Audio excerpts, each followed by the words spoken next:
All, welcome back to our channel Google Priya Kumar's podcast. இன்னையோட story பார்க்கலாமா? இன்னைக்கு நம்ம பார்க்க போகிற ஸ்டோரி ஹெர்குலஸ். இந்த ஸ்டோரி நமக்கு ஸ்ட்ரென்த் மட்டும் இல்லை, இன்டெலிஜென்ஸும் முக்கியம்னு சொல்லி கொடுக்குது. சரி வாங்க ஸ்டோரிக்குள்ளே போகலாம். கிரீஸ்னு ஒரு நாட்டில் ஹெர்குலஸ்னு ரொம்ப பலமான தைரியமான வீரன் இருந்தான். அவனோட பிரேவரி பற்றி ஊரில் இருக்கிற எல்லாரும் பேசினாங்க. அதனால் அந்த நாட்டோட கிங்க்கு ஹெர்குலஸ் மேலே பொறாமை வந்துடுச்சு. ஜனங்க ஹெர்குலஸை கிங் ஆக்கிடுவாங்களோ அப்படின்னு பயந்த கிங் அவனை நாட்டை விட்டு தூரமாக அனுப்ப கஷ்டமான வேலையெல்லாம் கொடுக்க ஆரம்பித்தார்.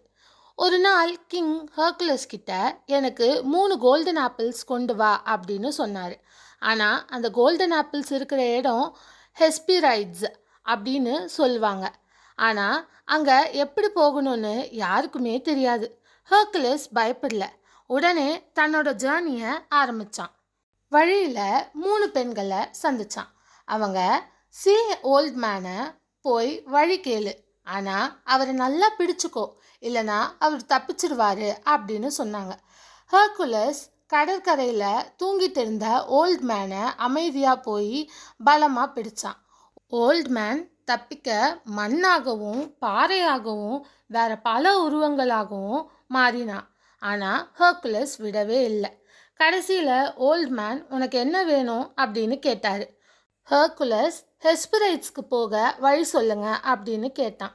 ஓல்ட் மேன் முதல்ல ஒரு ஜெயிண்ட்டை சந்திப்ப, அவன் உனக்கு அடுத்த வழியை சொல்லுவான் அப்படின்னு சொன்னார்.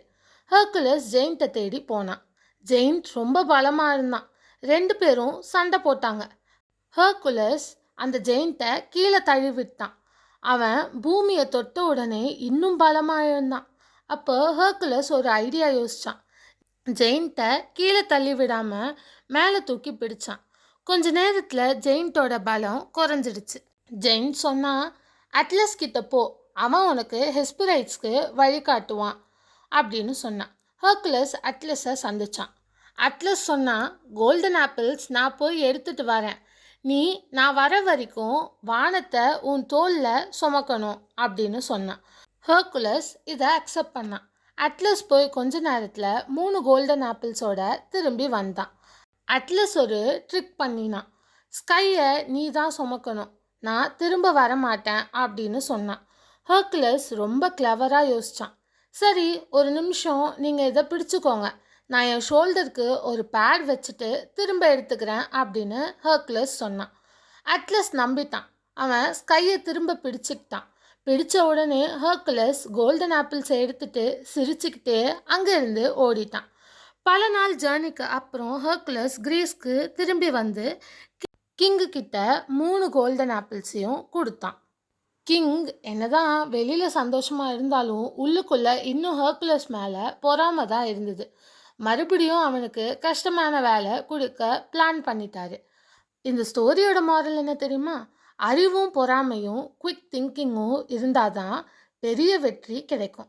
எந்த ப்ராப்ளம் வந்தாலும் பயப்படாமல் ஸ்மார்ட்டாக யோசித்து ஃபேஸ் பண்ணினா நிச்சயமாக சக்ஸஸ் நமக்கு தான். ஸோ இந்த ஸ்டோரி உங்களுக்கு புரிஞ்சிருக்குன்னு நினைக்கிறேன். புரிஞ்சுக்கோங்க. உங்களோட தாட்ஸ் ஹெர்குலஸ் ஸ்டோரி பற்றி என்ன அப்படின்றத கமெண்ட் செக்ஷனில் மறக்காமல் போடுங்க. ஓகேயா? ஸோ எப்பயுமே ஸ்மார்ட்டாக யோசிக்க கற்றுக்கோங்க. தேங்க்ஸ் ஃபார் வாட்சிங். லைக், ஷேர், சப்ஸ்கிரைப்லாம் பண்ணிக்கோங்க. நாளையோட தாட் வீடியோவில் உங்கள் எல்லாரையும் நான் மீட் பண்ணுறேன். By guys.